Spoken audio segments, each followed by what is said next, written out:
વિદેશ મંત્રી એસ જયશંકર સુરતની મુલાકાતે આવ્યા હતા. ચેમ્બર ઓફ કોમર્સ સહિત અલગ અલગ ઇન્ડસ્ટ્રીઓના કાર્યક્રમમાં તેમણે હાજરી આપી હતી. આ દરમિયાન તેમણે શહેરમાં પત્રકાર પરિષદને પણ સંબોધી હતા. એમાં તેમણે ડાયમંડ ઇન્ડસ્ટ્રી અને પાડોશી દેશો સાથેની અત્યારની સરહદ પર જે પરિસ્થિતિ છે એને લઈને જવાબ આપ્યા હતા. એમાં પાકિસ્તાન સાથેના સંબંધ અંગે કહ્યું હતું કે અગાઉ જેવી હાલ સ્થિતિ છે ટેરરિઝમનો જવાબ કાઉન્ટર ટેરરિઝમમાં જ હોય. જ્યારે તેમણે ચીન મામલે કહ્યું હતું કે અરુણાચલ પ્રદેશ ભારતનું અભિન્ન અંગ છે. વિદેશ મંત્રી એસ જયશંકર સુરતની મુલાકાતે આવ્યા હતા. દરમિયાન તેમણે શહેરમાં એક પત્રકાર પરિષદને પણ સંબોધી હતી. તેમાં જણાવ્યું હતું કે ડાયમંડ ઇન્ડસ્ટ્રીને યુક્રેન યુદ્ધને લઈ રશિયન ડાયમંડને લઈ પ્રતિબંધ લગાવ્યો છે. યુરોપિયન દેશો અને G7 દેશો સાથે અમારી વાતચીત ચાલી રહી છે. મને લાગે છે ત્યારે ચિંતા છે તેનો નિકાલ લાવીશું. પહેલા જે એન્વાયરમેન્ટ હતું તે હવે શિફ્ટ થઈ રહ્યું છે. રશિયા નોકરીના બહાને યુવાનોને લઈ જાય છે. મુદ્દે આપણા દૂતાવાસે ઘણી મહેનત કરી પણ આસાન ન હતું. આપણે રશિયા સમક્ષ મજબૂતીથી મુદ્દો ઉઠાવ્યો હતો. ભારતીય નાગરિક અન્ય દેશની સેનામાં ન હોવા જોઈએ અને જોડાવા પણ ન જોઈએ તેવું મારું માનવું છે. 23 થી 24 વ્યક્તિઓ અમારા ધ્યાને આવ્યા છે જેમને પાછા લાવવા માટે પ્રયાસ કરી રહ્યા છે. રશિયા સિવાય અન્ય દેશોમાં કામ માટે જતા લોકો અંગે જણાવ્યું હતું કે પોર્ટુગલ સાથે પહેલા કરાર થયો હતો. હાલ જર્મન અને ઓસ્ટ્રેલિયા સાથે કરાર થયા છે. વિકસિત દેશ ઉપરાંત ખાડી દેશોમાં વર્ષોથી આપણા લોકો જાય છે. મજૂરી, વ્હાઇટ કોલર જોબ વગેરે માટે જાય છે.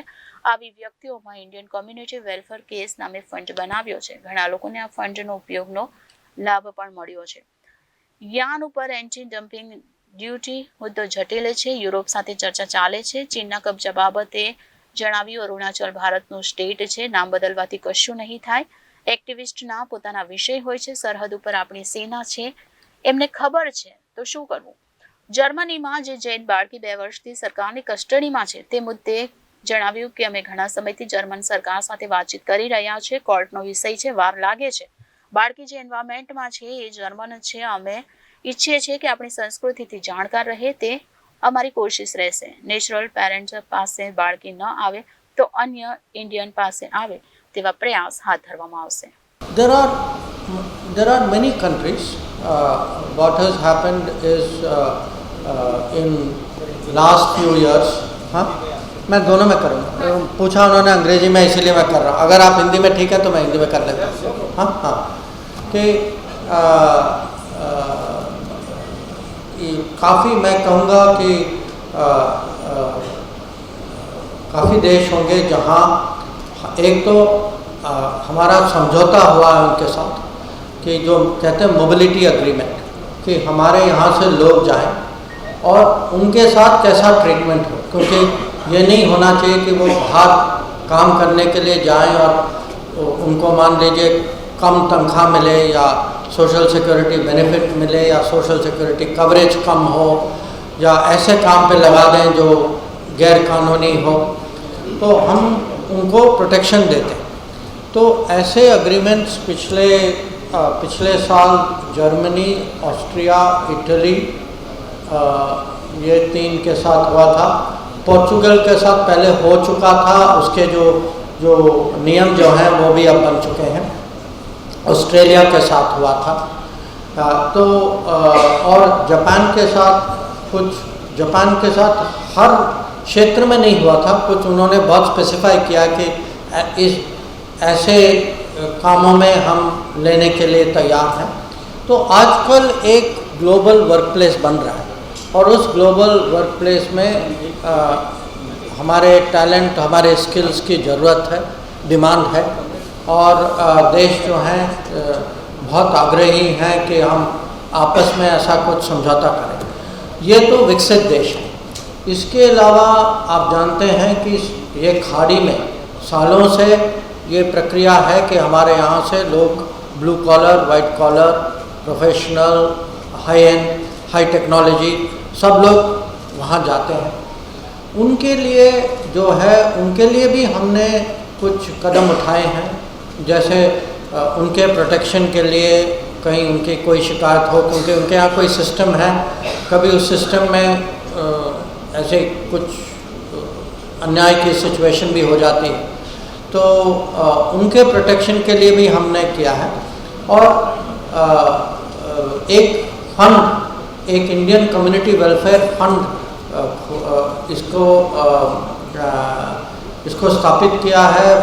फंड का यूसेज भी बढ़ाया है कि अगर लोग बाहर फंस जाएं और इनकी अलग अलग, कभी कह नहीं सकती कि इनकी डिमांड क्या होती है। किसी को मान लीजिए लीगल केस हो या किसी की मृत्यु हो जाती है, कोई जख्मी हो जाता है, किसी को वापस आने का टिकट का खर्चा नहीं होता, तो ऐसी सिचुएशंस में मीन टेस्टेड बेसिस में इनका कैसे हम सपोर्ट करें।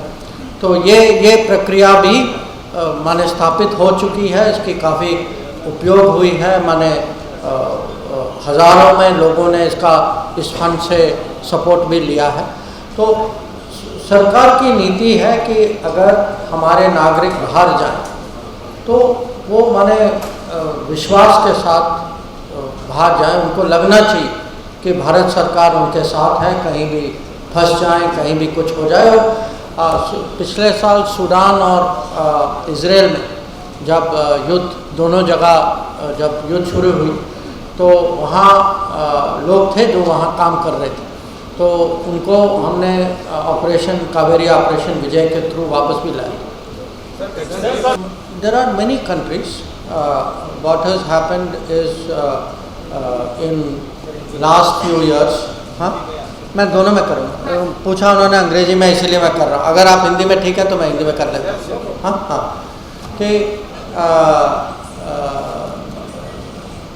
काफ़ी मैं कहूँगा कि काफ़ी देश होंगे जहाँ एक तो हमारा समझौता हुआ है उनके साथ कि जो कहते हैं मोबिलिटी एग्रीमेंट, कि हमारे यहाँ से लोग जाएं और उनके साथ कैसा ट्रीटमेंट हो, क्योंकि ये नहीं होना चाहिए कि वो बाहर काम करने के लिए जाएं और उनको मान लीजिए कम तनख्वाह मिले या सोशल सिक्योरिटी बेनिफिट मिले या सोशल सिक्योरिटी कवरेज कम हो या ऐसे काम पे लगा दें जो गैर कानूनी हो, तो हम उनको प्रोटेक्शन देते हैं। तो ऐसे एग्रीमेंट्स पिछले साल जर्मनी, ऑस्ट्रिया, इटली, ये 3 के साथ हुआ था।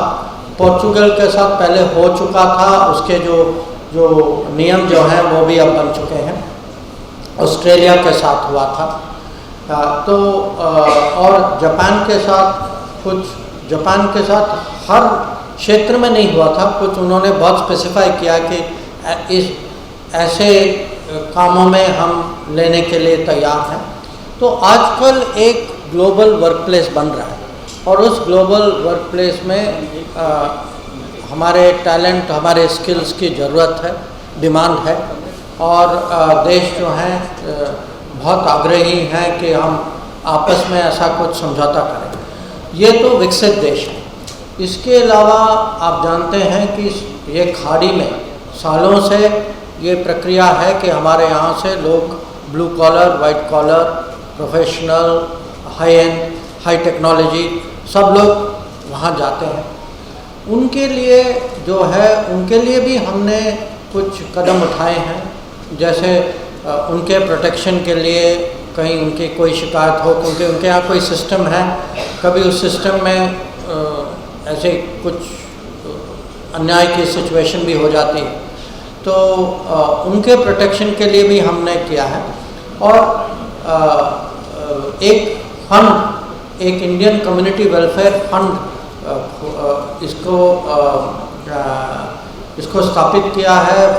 फंड का यूसेज भी बढ़ाया है कि अगर लोग बाहर फंस जाएं और इनकी अलग अलग, कभी कह नहीं सकती कि इनकी डिमांड क्या होती है। किसी को मान लीजिए लीगल केस हो या किसी की मृत्यु हो जाती है, कोई जख्मी हो जाता है, किसी को वापस आने का टिकट का खर्चा नहीं होता, तो ऐसी सिचुएशंस में मीन टेस्टेड बेसिस में इनका कैसे हम सपोर्ट करें।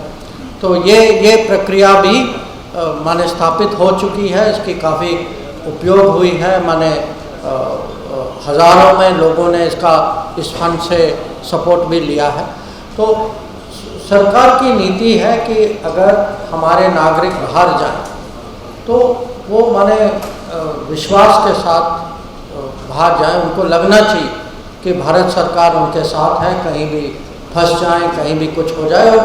और पिछले साल सूडान और इज़राइल में जब युद्ध दोनों जगह जब युद्ध शुरू हुई तो वहाँ लोग थे जो वहाँ काम कर रहे थे, तो उनको हमने ऑपरेशन कावेरी ऑपरेशन विजय के थ्रू वापस भी लाया।